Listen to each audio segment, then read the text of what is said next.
Salut à tous! Alors je vous propose de vous retrouver aujourd'hui pour parler de vecteurs.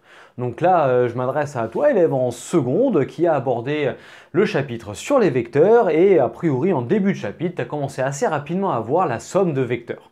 Donc si tu viens de commencer ce chapitre-là et que tu veux te mettre un petit peu au clair là-dessus, on t'a fait une vidéo de cours assez longue certes, mais dans laquelle tu auras les notions principales à retenir et à apprendre sur les vecteurs. Si ton but est uniquement de travailler les sommes, tu peux aller voir juste le début de cette vidéo et garder le reste pour une prochaine fois. Rien ne t'empêche en effet de venir la couper en plusieurs séquences. En ce qui concerne ici, nous allons juste regarder comment construire la somme de plusieurs vecteurs et éventuellement comment est-ce qu'on peut construire des points résultant de cette somme-là. Donc on va voir dans cette vidéo-là deux exemples. Un premier qui est ici, puis un autre qui viendra après. Allez, on regarde de suite.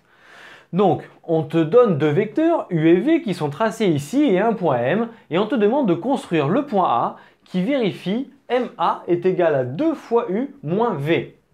Nous avons donc ici plusieurs points. Tout d'abord la notion de somme qui est cachée dans le moins puisque en fait moins donc la soustraction est l'opérateur réciproque de la somme. Nous avons la multiplication d'un vecteur par le nombre 2 ou autrement dit la multiplication d'un vecteur par un scalaire.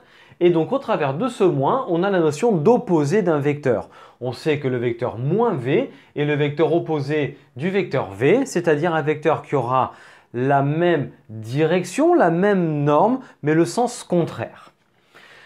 Puis ensuite, une fois qu'on sait tout ça, on n'a plus qu'à venir construire la somme de vecteurs en sachant qu'un vecteur n'est rien d'autre qu'un déplacement du plan, c'est-à-dire un point que l'on va translater dans une direction, un sens et une longueur. Et on va commencer par exemple par faire deux fois le vecteur U.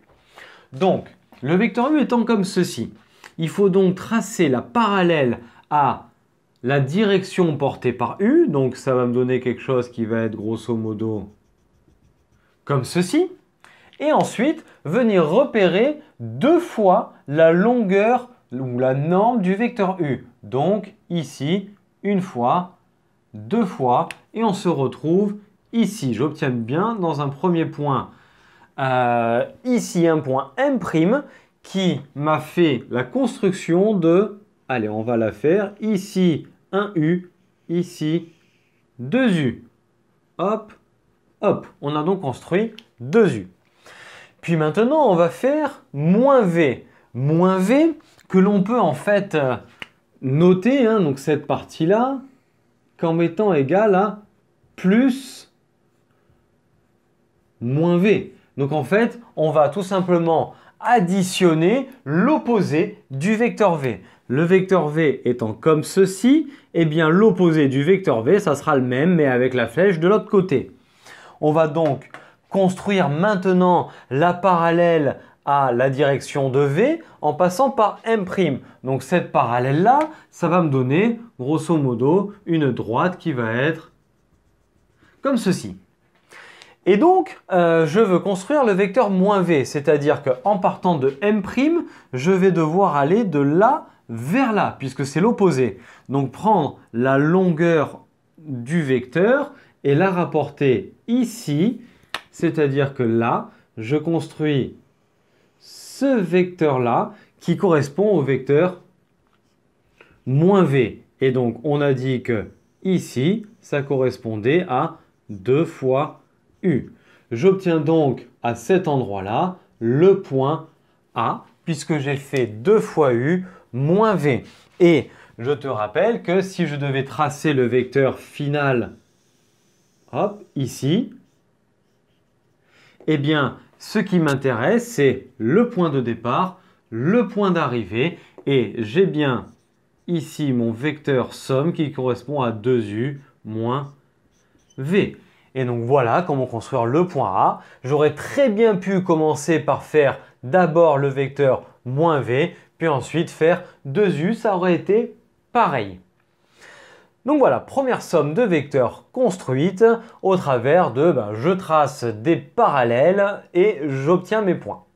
On va passer maintenant au deuxième exemple. Et donc voilà le deuxième exemple ici où on construit un triangle ABC, donc il sera donné dans ton énoncé. Alors dis-toi que selon les constructions, soit tu utiliseras ta règle et ton équerre, sinon c'est que tu auras peut-être des carreaux, des graduations qui seront bien présentes. Là, j'ai juste fait apparaître des graduations qui seront pratiques par rapport à la construction qui nous est donnée ici, qui va faciliter un petit peu cette construction-là. Alors, ici, on nous demande de construire le point D qui vérifie la somme vectorielle 1/2 de AC moins 3/4 de BA plus 2/3 de CB.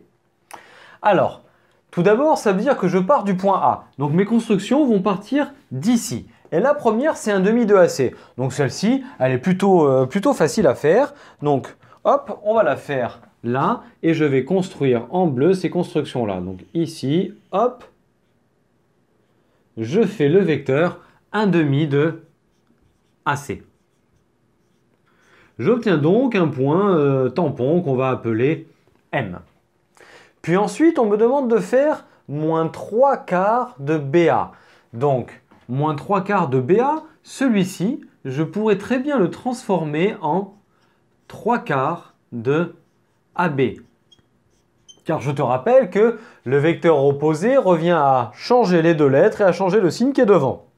Donc à partir de là, je peux construire 3/4 de AB, mais on n'oublie pas de partir d'ici, je ne reviens pas là, je suis là. Donc je vais construire la parallèle à AB passant par ce point. Donc je construis ma parallèle, hop, comme ça. Et ensuite, il me faut 3/4. Vu qu'ici j'ai 4, donc ce sont des quarts, il m'en faut 3.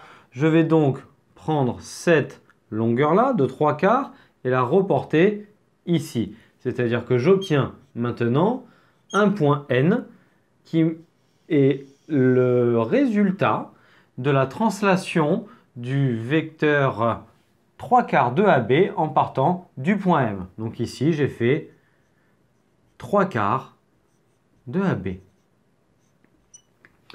Et pour finir, à partir du point N, je vais devoir construire son image par une translation de vecteur 2/3 de CB.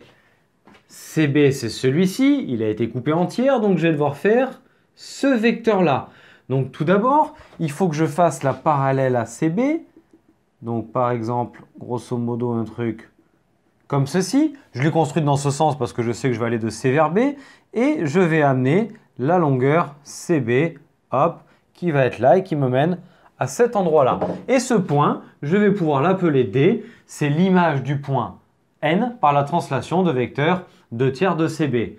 Et hop, je construis mon dernier vecteur ici en bleu qui correspond au vecteur 2/3 de CB.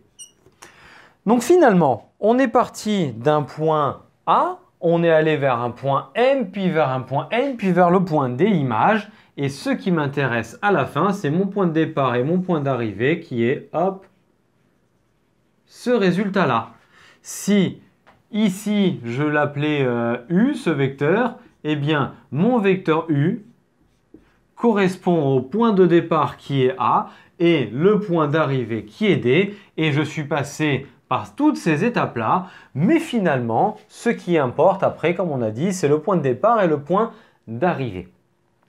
Donc on vient de voir ici comment est-ce qu'on peut faire pour construire la somme de 2 vecteurs dans le premier exemple, la somme de 3 vecteurs dans ce deuxième exemple. On pourrait le faire avec plein de vecteurs. Il faut juste être rigoureux dans ces constructions de parallèles et les reproductions des longueurs. C'est souvent dans les exercices sur les vecteurs en fait la première question qui va te demander de venir construire des points pour arriver à ensuite engendrer des calculs pour montrer que des points sont alignés, que des droites sont parallèles et ainsi de suite. Donc là, on est vraiment dans les premières questions que tu pourrais avoir dans des devoirs ou dans des exercices types sur les vecteurs. Donc je répète, somme de vecteurs qui correspond en fait à la somme de deux déplacements de même direction, sens et longueur que chacun des vecteurs qui est donné là. C'est-à-dire quand on a tracé le vecteur AB ici, on a tracé la parallèle pour faire la direction, le sens pour se déplacer dans le même sens que de A vers B, puis la même norme que la longueur du vecteur 3/4 de AB qu'on a reporté ici. Bon, là, on est dans des exercices qui ne sont pas très compliqués, mais qui sont importants de bien comprendre. Donc, n'hésite pas à bien t'entraîner là-dessus. Et j'espère que cette vidéo t'a permis de mieux comprendre ce point-là. Donc, si tel est le cas, n'hésite pas à me lâcher le petit pouce vers le haut, à la partager, à la commenter, à la montrer à tes amis, à venir t'abonner à la chaîne en activant la cloche, à nous suivre sur le net, sur nos réseaux sociaux Facebook et Instagram. Et d'ici à la prochaine vidéo, je te souhaite une très bonne journée. Je te dis à très bientôt. Allez, ciao tout le monde!